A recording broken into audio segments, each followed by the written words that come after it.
wabarakatuh. Ngobras kali ini saya akan sedikit bercerita mengenai pertemuan saya kemarin dengan beberapa teman pelaku usaha sablon. Bertemu mungkin boleh dibilang pelatihan atau sharing dengan Kang Yana belajar sablon. Jadi ini kali kedua saya bertemu dengan Kang Yana. Yang pertama kali kurang lebih 1 atau 2 tahun yang lalu di sini juga di Magelang, di tempat yang sama, yaitu di Bunjari Indo Kreasi kalau nggak salah ya. Dulu Bunjari Aparel kalau nggak salah, sekarang Bunjari Indo Kreasi punyanya Mas Hanif S. Mukhtar. Jadi ini pertemuan saya kedua dengan Kang Yana. Sebenarnya ini Kang Yana itu ada agenda pelatihan di Flores dengan melakukan perjalanan darat mengendarai Vespanya ya. Itu udah semua udah tahu dia senang Vespa ya. Jadi mengendarai Vespa melalui jalur darat, kemudian dia singgah atau mampir di beberapa pelaku usaha sablon. Salah satunya adalah di sini di Magelang, yaitu di tempatnya Mas Hanif tadi. Nah, alhamdulillah kemarin saya bisa ikut, jadi ada beberapa hal yang bisa saya dapat dari sharing kemarin atau pelatihan singkat kemarin oleh Kang Yana, yang ini sudah saya rangkum. Sebenarnya kemarin sudah saya videokan, cuman kurang bagus untuk kualitas suara maupun kualitas videonya karena Anda memakai HP dan masih belajar juga. Jadi ini saya coba tulis di sini, nanti akan saya coba sampaikan. Nah, kurang lebih ini adalah pemahaman saya dari apa yang disampaikan oleh Kang Yana kemarin di tempat Bunjari Indo Kreasi. Jadi ada kekurangannya ya, ini hanya terjemahan saya. Nanti bisa dicek, bisa di cross check oleh Kang Yananya langsung kalau rekan-rekan nanti bisa bertemu atau ketemu dengan beliau. Oke.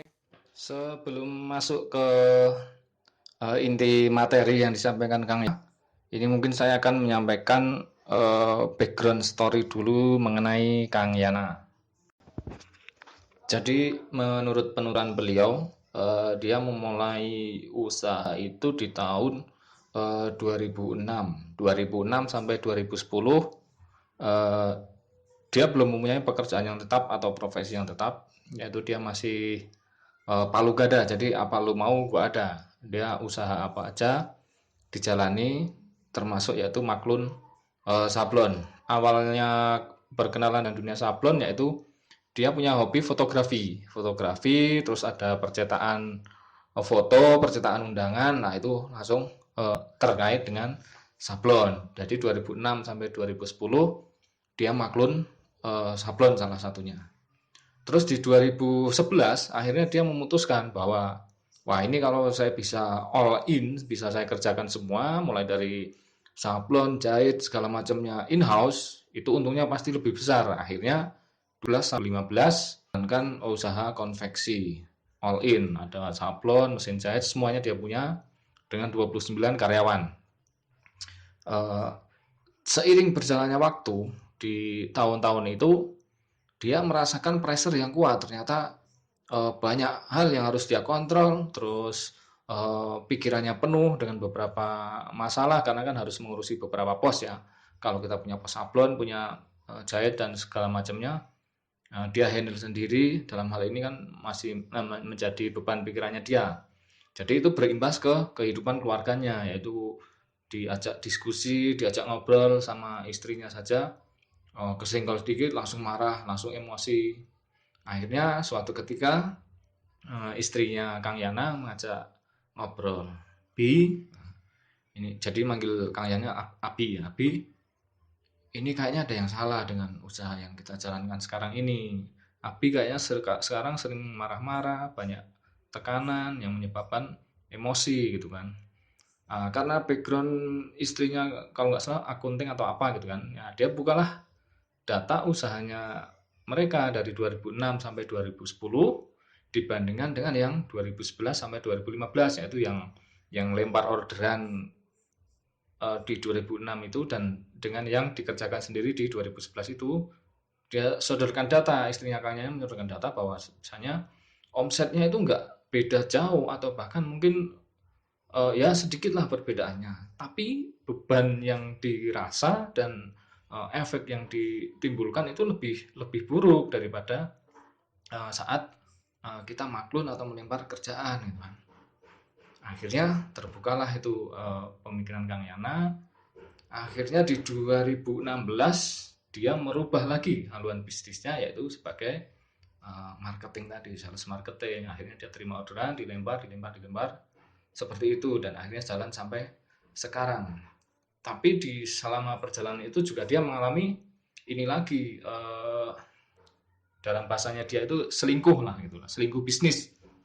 Dia tertarik ikut bisnis kuliner, buka bisnis kuliner, ikut temennya, 1,4 M lenyap, hilang. Mulai dari situ mungkin itu titik balik juga.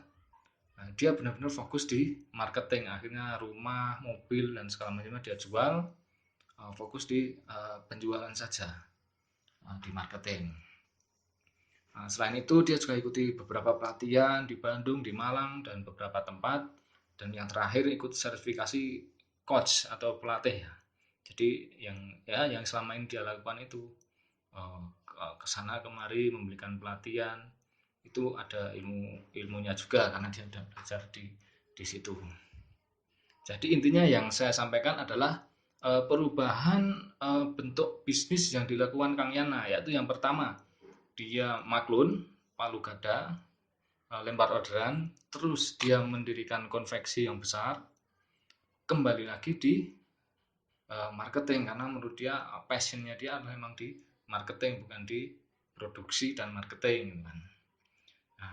Nah, ini ada hubungannya yang akan saya sampaikan mengenai kemarin yang di-sharing oleh Kang Yana dengan teman-teman pelaku usaha sablon. Jadi masuk ke ranah bisnis sablon. Jadi bentuk bisnis gitu ya.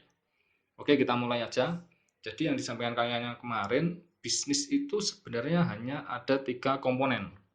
Yang pertama business owner, yang kedua tim, yang ketiga customer. Di situ tidak ada produk. Jadi dengan 3 item itu kita harusnya sudah bisa menjalankan bisnis. Bisnis itu apa sih? Usaha untuk mendapatkan untung ya. Itu namanya bisnis atau usaha ya.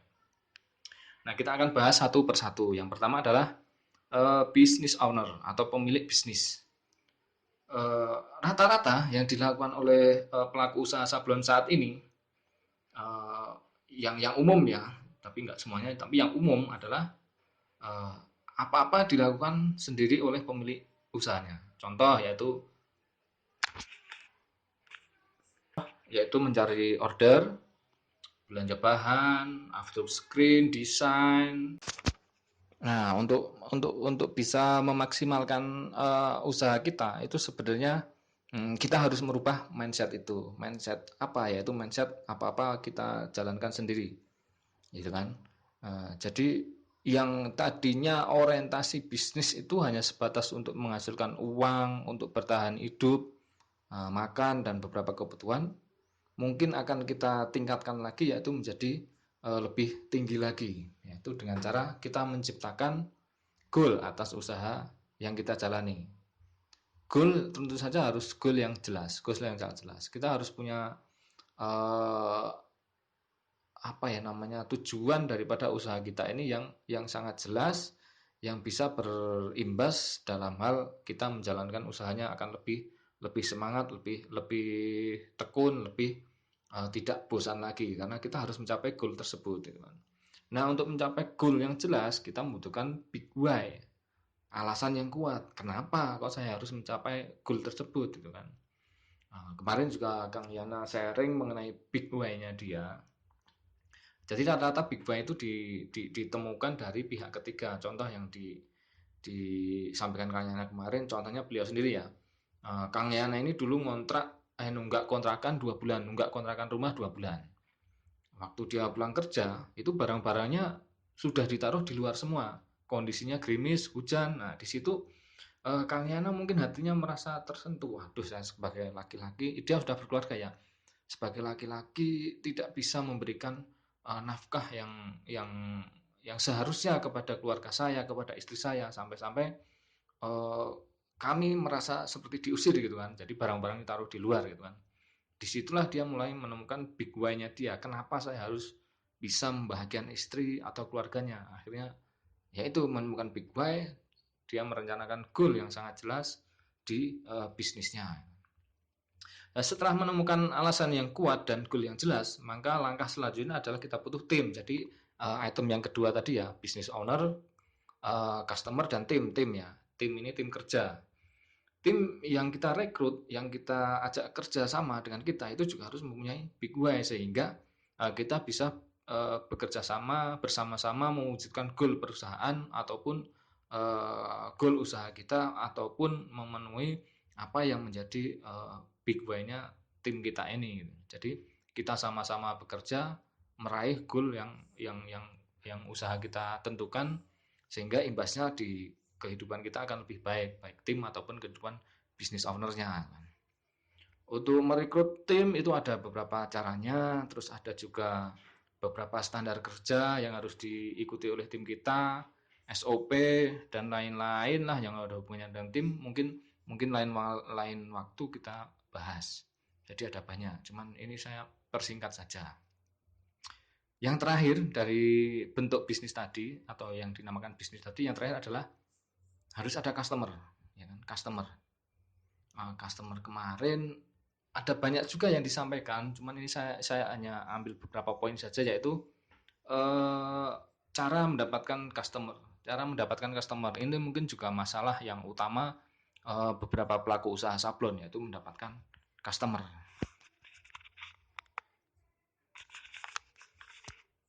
Yang kita butuhkan pertama-tama adalah marketing kit. Marketing kit itu perlengkapan untuk berjualan ya. Yaitu salah satunya adalah company profile, terus yang kedua produk katalog, terus yang ketiga quotation atau penawaran, yang terakhir adalah PIC-nya yaitu sales marketing sendiri. Jadi sudah ada toolkitnya, juga harus ada PIC yang menjalankannya. Langkah-langkah yang pertama itu adalah kita mengumpulkan database ya. Kita mengumpulkan database calon customer kita, nama, alamat, nomor telepon yang bisa dihubungi. Yang selanjutnya adalah kita hubungi, kita kirim company profile dan produk katalog kita. Tapi dalam hal ini bukan secara frontal atau secara terang-terangan kita menjual barang atau jasa kita ya. Kita hanya memperkenalkan diri saja. Bahwa ini company profile kita, kami berusaha ya usaha, kita punya usaha di bidang sablon, di bidang jasa ini dan segala macam, membuat produk-produk seperti ini, gitu kan? Ya itu lebih ke memperkenalkan diri kita atau memperkenalkan usaha kita. Bisa juga disebut soft selling ya, kita menjual tapi pelan-pelan, tidak frontal langsung bapak mau bikin kaos atau bapaknya, nah itu tidak bisa, tapi dengan cara pelan-pelan. Nah, setelah ada respon mengenai produk atau katalog produk kita yang kita tawarkan tadi atau yang kita sampaikan tadi, baru masuk ke ranah tanya harga. Misalnya kan orangnya, Pak ini saya mau bikin ini, harganya berapa, ini kira-kira bahannya apa segala macam. Nah itulah di sini kita baru memainkan yang namanya quotation atau penawaran harga. Untuk harga dari masing-masing produk kita itu jangan sekali-kali kita menyampaikan harga hanya dalam bentuk tulisan WA atau dalam bentuk suara dari telepon, tapi harus ada bentuknya yaitu quotation atau penawaran harga. Kenapa harus pakai quotation? Yang satu, kita bisa mendokumentasikan quotation kita.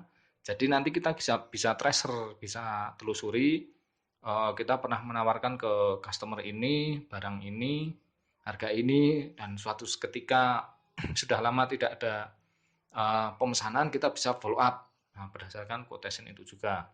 Yang kedua, jauh akan lebih terlihat profesional gitu kan, karena kita mengirimkan dalam bentuk PDF penawaran harga. Jadi orang melihat, keren juga ini, berarti serius ini untuk usahanya gitu kan. Kurang lebih seperti itu fungsinya marketing kit ya. Kita bisa menawarkan, bisa menunjukkan usaha kita itu lebih profesional. Itu untuk mendapatkan customer. Terus yang kedua, bukan yang kedua ya, yang selanjutnya saja ini dalam hal hubungannya dengan customer, kita harus tahu posisi kita, tahu posisi usaha kita. Jadi ada 3 posisi usaha, yaitu karena yang pelaku konveksi atau sablon ini kan tidak hanya kita sendiri, bahkan di dekat-dekat daerah kita rata-rata biasanya sudah ada tempat sablon yang lain. Nah, kita harus tahu nih posisi kita, posisi rival kita atau pesaing kita, dan posisi customer. Jadi ada 3 posisi, yaitu lose zone, lose kalah, win zone, win menang, dumb zone atau zona bodoh. Lose zone itu di mana posisi kita kalah saingan dengan rekan bisnis kita yang sama-sama tukang sablon. Yaitu misalnya adik kita tidak bisa mengerjakan discharge, di tempat lain bisa mengerjakan discharge. Itu kan kelemahan kita. Akhirnya kan customer ini butuh sablon discharge, berarti dia larinya ke pesaing kita gitu kan. Kita kalah karena kita tidak memiliki kemampuan untuk discharge contohnya kan itu. Winzone itu sebaliknya, kita punya nilai lebih daripada pesaing kita sehingga customer memilih kita gitu kan. Kita bisa sablon HD timbul, rekan kerja kita tidak bisa, otomatis customer akan lebih memilih kita. Nah, dalam hal ini kan ada hubungannya dengan customer nih. Kita harus tahu maunya customer gitu. Jangan sampai kita berada di posisi dumb zone. Apa itu dumb zone? Zona bodoh, yaitu kita punya kelebihan kemampuan yang lebih, tetapi customer kita tidak membutuhkan itu gitu. Contohnya kita bisa plus charge, bisa discharge, tapi di Magelang sini belum ada tuh customer yang menginginkan jenis sablonan yang seperti itu, kecuali memang ada request seperti itu ya, kita punya nilai lebih, otomatis kita akan masuk di win zone gitu kan. Nah, dalam hal ini kan kita harus memahami market kita, customer kita. Survei market itu lebih bagus karena kita akan lebih tepat dalam membidik market kita. Ini sebenarnya sangat sedikit sekali yang saya ringkas, yang saya sampaikan. Kemarin sih yang disampaikan itu banyak sekali gitu kan. Cuman banyak sekali karena apa? Karena itu kalau di pelatihan yang Kang Yana biasa lakukan, itu memakan waktu 3-4 hari. Sementara kemarin kita sharing-sharing itu hanya mungkin 5 jam lah kurang lebih ya, dari jam 12 sampai jam 5. Ya plus minus 5 jam lah gitu. Jadi kan sangat singkat sekali dan sangat ya gimana ya, saya juga memahami juga nih yang harus disampaikan sebenarnya banyak, cuman waktunya singkat, akhirnya kan terpotong-potong atau terpisah-pisah atau tidak terkoneksi secara lengkap gitu kan. Mungkin lain waktu, lain kali saya coba meringkas lagi karena saya juga mengikuti FB-nya beliau, Belajar Sablon. Si Kang Yan itu FB-nya Belajar Sablon. Di situ juga dia sering sharing-sharing mengenai ilmu-ilmu marketing, kan ilmu menjual, bagaimana menjual barang yang bagus, bagaimana menentukan goal yang jelas, bagaimana cara merekrut tim. Itu juga kemarin disampaikan, cuman saya tidak meringkas secara detail karena agak susah juga ternyata untuk membuat ringkasan dari apa yang disampaikan secara lisan kepada kami gitu kan. Intinya yang bisa saya ambil dari pertemuan kemarin adalah satu, yang selama ini saya jalankan itu kan hanya proses produksi saja. Untuk marketing atau untuk penjualan itu tidak sepenuhnya menjadi perhatian saya gitu kan. Jadi saya lebih fokus di produksi, padahal untuk marketing itu jauh lebih penting juga gitu kan.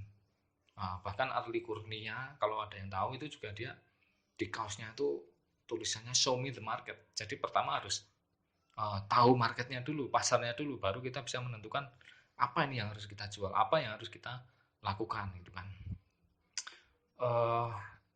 Yang bisa saya terima yang bisa saya tangkap yaitu saya mulai hari ini terus merubah kehaluan bisnisnya yang tadinya hanya produksi, sekarang akan konsen, akan lebih serius lagi di segi marketingnya, di divisi marketingnya. Saya harus menyiapkan toolkit marketingnya gitu kan, agar semoga lebih mudah dalam kita akan menjalankan bisnis ini. Lebih mudahnya itu lebih terarah gitu kan, lebih terarah. Saya akan menuliskan goal yang lebih jelas. Saya akan coba berkomunikasi dengan tim saya untuk bisa mencapai goal itu, juga dengan yaitu tadi marketing kit ya, atau apa tadi ya. Ya itu pokoknya kebutuhan untuk marketing itu saya juga akan siapkan. Saya coba bikin company profile saya sudah bikin kemarin, terus juga bikin produk katalog. Produk katalog ini kalau saya kan hanya sebenarnya cuma ngerjakan kaos, jenis-jenis kaos lah. Nah itu kan sedikit sekali, tapi tidak masalah kita bikin produk katalognya gitu kan. Itu akan lebih mempermudah kita dalam hal menawarkan diri atau memperkenalkan diri kita. Gitu. Yang pertama itu, yang kedua dalam hal menentukan big why gitu kan.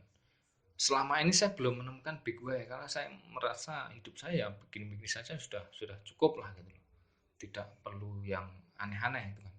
Tapi itu kan versi saya. Akhirnya kan yang disampaikan Kak kemarin, cobalah berkomunikasi dengan keluarga, dengan anak, dengan istri, kira-kira gimana sih kedepannya kehidupan hidup kita ini, arahnya mau kemana. Nah dengan kita berkomunikasi, saling tahu satu sama lain, kalau dalam diri kita tidak menemukan big why, mungkin setelah berkomunikasi ada harapan, ada keinginan dari istri, dari keluarga, akhirnya kita menemukan big why, dan itu kita bisa jadikan acuan dalam hal menjalankan bisnis, sehingga bisnis kita, usaha kita akan lebih serius, akan lebih baik lagi dan lebih terarah lagi. Itu yang bisa saya sampaikan atau yang bisa saya sharing dengan teman-teman semua. Ini adalah versi yang saya tangkap dari pembelajaran kemarin, dari sharing-sharing kemarin. Intinya kalau ada hal yang bisa diambil, manfaat yang bisa diambil, silahkan diambil. Kalaupun enggak ada ya tidak apa-apa, ini hanya sekedar berbagi saja. Dan semoga kalau ada yang bisa mengambil manfaatnya bisa diterapkan di usaha sablon yang kita jalani saat ini, dan semoga saja kita semua diberi kesehatan, kemudahan dalam melakukan usaha yang kita jalani sekarang, sehingga nanti bisa mencapai kesuksesan. Terima kasih. Wassalamualaikum warahmatullahi wabarakatuh. Salam gesut.